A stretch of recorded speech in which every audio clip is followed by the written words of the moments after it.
It's a real joy and a pleasure to be amongst you here. This is indeed a historic occasion for us as South Africa to not only host President Museveni, but also to have this business forum. This business forum is an important addition to the state visit. Earlier today, we held productive discussions on a number of issues with President Museveni, but more particularly on how to reinvigorate and boost trade between our two countries, but also how we can increase investments between our two countries. We considered a number of challenges in the landscape, but even as we saw challenges, we also saw great opportunities. So this business forum is an opportunity for all of you who are business people to exchange not only your business cards, but also to exchange your thoughts, your views, to be involved in deep conversations, and to move from contact to contract. And I do hope that flowing from this business forum, there will be a number of contracts that are signed. And I can already smell millions of dollars that are in the making. And as I look at you, I see smiles. I know that when business people smile, it's because they've done good deals. So I can smell good deals amongst you. So we really welcome this opportunity that you have had to be together and to converse with each other and to try and identify the many opportunities that exist. It is particularly important that we inject what I would call vigor, particularly when it comes to putting the Africa Continental Free Trade Area into operation, to enable it and to showcase it as a treaty that can boost economic growth on our continent. I hope to see a strong showing from Uganda and South African business people, particularly at the inaugural AFCFTA Business Forum that will be hosted in Cape Town later this year. That is the moment that we all should look forward to get our treaty truly off the ground, as many countries have signed up and are ready to trade. Some have already started trading, particularly in the West African part, in the west of our continent. When it comes to trade and investment linkages between South Africa and Uganda, there is certainly great room for improvement. Last year, we saw a decline in volumes of trade between our two countries compared to the preceding year. I don't know what caused it. It could have been the aftermath of COVID, but certainly it's not something that we would like to see, because we would like to see improvement and increased trade on an ongoing basis. In 2022, and I'm sure you've already got the figures, being the good business people that you are, our two-way trade amounted to $130 million, just over 1.8 billion rand. We should aim to more than double this and get the trade to shoot way over almost $300 million as well. And I certainly think that it is an achievable goal, and with business people like yourselves who are ready to trade, who have identified a lot of opportunities, I see no reason why we do not reach that level. For South Africa, we are open to increasing the quantity as well as the diversity of products that we want to source from Uganda, because the success of intra-Africa trade hinges on each of us sourcing from one another and prioritizing made and grown in Africa products and services. I would certainly like to see, when I go into a supermarket, which I'm never given an opportunity to do nowadays, I would really like to see products made in Uganda, coffee made in Uganda. That is what we as South Africans are hungry for. We are hungry for products that are made in various countries on the continent.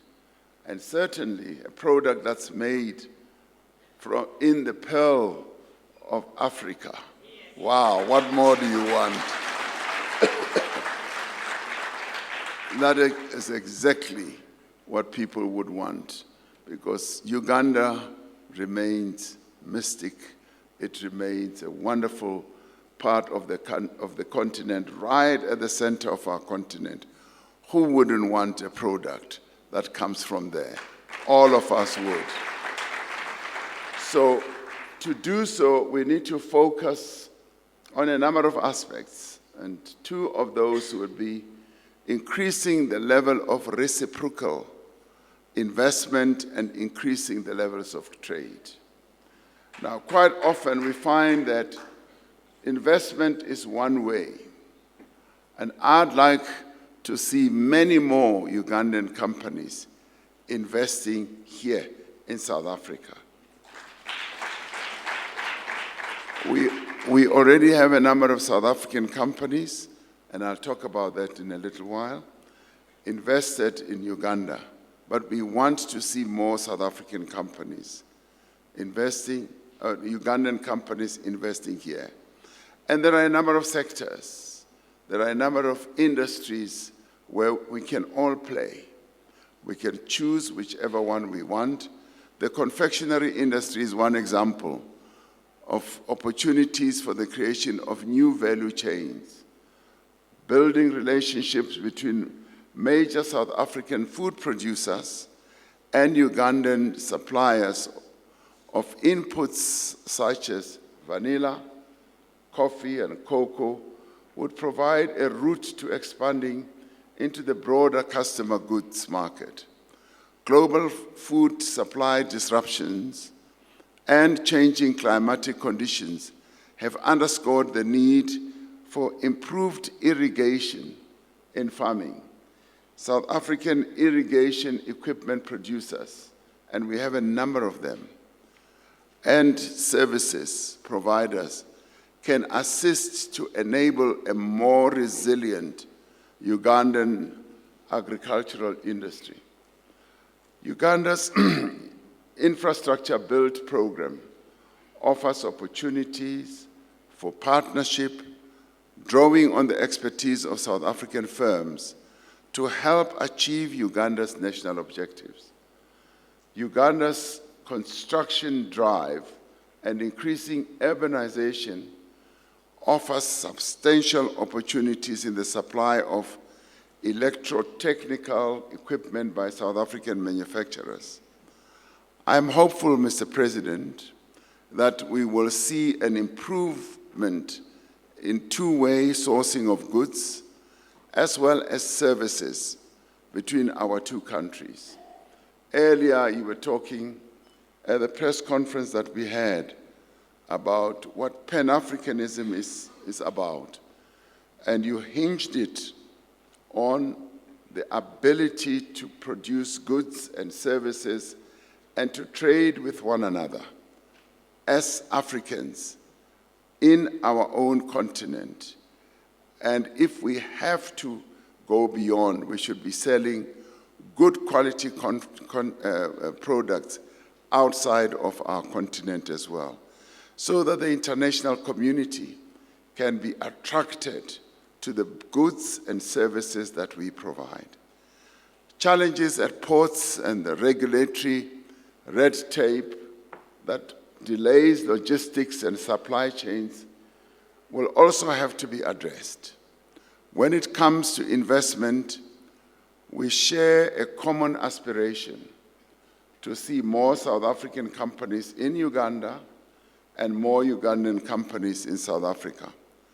South African corporations such as Absa, Stenbic, MultiChoice, MTN, Woolworths, Eskom, and IDC all have a footprint in Uganda.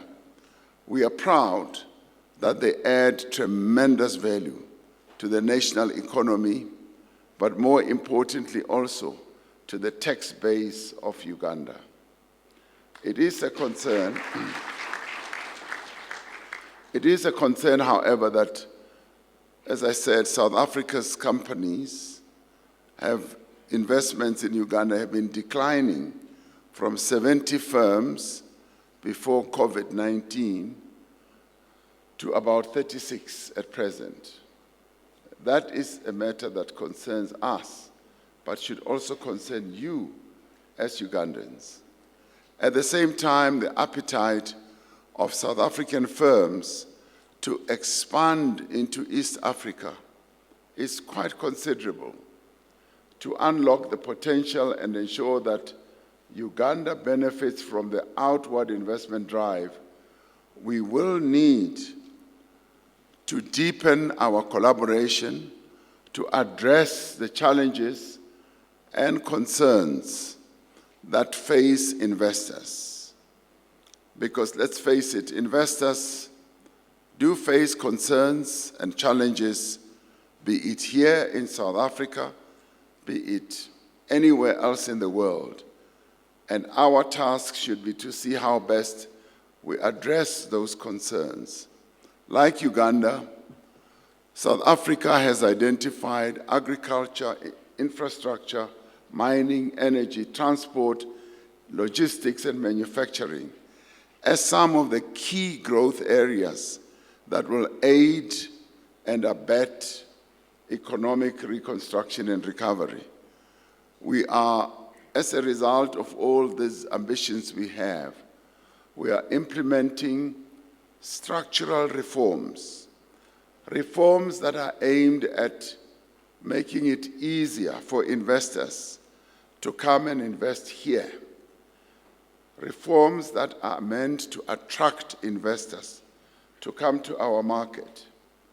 And we are therefore addressing the issues of electricity, ports, rail, telecommunications, and water, as well as road infrastructure. We are working to improve the business operating environment, including the setting up of what we call a red tape reduction team in the Presidency to coordinate all efforts to remove the many bureaucratic hurdles that we in government are fond of creating and setting up. And when one looks at some of those hurdles, you wonder, why do we ever set them up? Because they inhibit and they constrain investors to come and invest. We should be more investor-friendly. We should be more forthright in attracting investors to come to our economy and our market. And of course, as South Africa, we are also having to address a debilitating electricity crisis as our foremost priority. Our focus is on improving the availability of the supply of electricity from existing coal-fired power stations and accelerating private investment in generation capacity, producing new capacity from other sources. And we've got a mixed energy source type of architecture. It's mixed, it's from coal, nuclear, wind, sun, and hydro, and we are now encouraging more investors to come and invest in all this. One of the most far-reaching reforms we've implemented is also to remove what we call the licensing requirements for self-generation, and we now have more than 100 projects in the pipeline where those who want to generate electricity for themselves, for their facilities, factories, can now do so. Our renewable energy program is also forging ahead with a number of new projects that are expected to enter construction soon.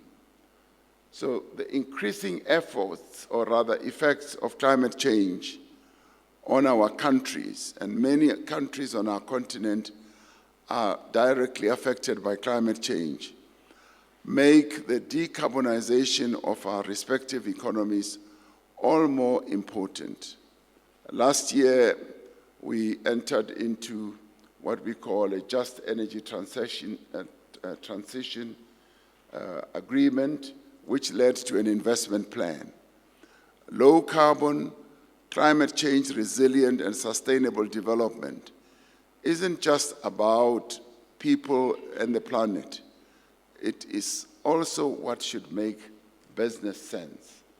There are therefore numerous opportunities for Ugandan investors to come to South Africa and participate in a number of sectors, be they new sectors that are emerging, electric vehicles. In our discussion with President Museveni, we spoke about that possibility as well. And the just energy transition must also be a catalyst for development, for job creation, for beneficiation. Beneficiation is so important because gone should be the days where Africa just becomes a center where your other economies outside of our continent will just extract raw materials. Gone should those days be. We now want to make finished products that they need, and we want to export them there. And we want to produce good quality finished products, be it batteries with the lithium that is mined in our own continent, be it electric vehicles, whatever it is, we should be able to make those products. Our forebears, as humanity was created on this continent, were able to demonstrate their full capability because it was when those who left the continent went to other locales, were exhibiting precisely what they had learned on our continent. So we have the talent, we have the capability to reach those high levels. And if there ever was a time, this is the time. It's post-colonial time. It is the time of the youth of this continent. We now need to reap that youth dividend because most of the people who live on our continent are young, they are bright, they are resourceful, they are brave, they are courageous, they are foresightful, much cleverer than possibly all of us who are seated here. So let's give them a chance. So the opportunities for both private and public investment in our respective countries is indeed immense. I certainly look forward to seeing Ugandan investors coming also to South Africa here when we hold our 5th South Africa Investment Conference in April this year. I'd like, when it is announced, to hear that there are investors from Uganda who are also here. We should not just be hearing about investors from Germany, from the United States, and so on. I now want to hear about investors from our own continent coming here. In conclusion, I urge that throughout our interactions, we must promote the principles of mutual benefit and empowerment. We must foster industrialization in Africa. We use African products where we use African products and raw materials. And we must invest more in our people, particularly women and young people, in rural enterprises. And we must work together to improve the conditions of Africa's workers. I look forward to an era of trade, commerce, investment between South Africa and Uganda. And I want to end on a very thankful note. I'd like to once again express our deep gratitude to Uganda and to you, President Museveni, for the support that Uganda gave to South Africa. You are part of the architects of this South Africa that we live in. You sacrificed a great deal. You sacrificed a great deal when we were involved in a bitter struggle against apartheid. As Ugandans, you raised your hands and said, this struggle we will support. President Museveni was relating to us that in 1969, he even joined the ANC as a member. Now, as president of the ANC, as the custodian of what the ANC stands for, I look forward to giving you a special membership card.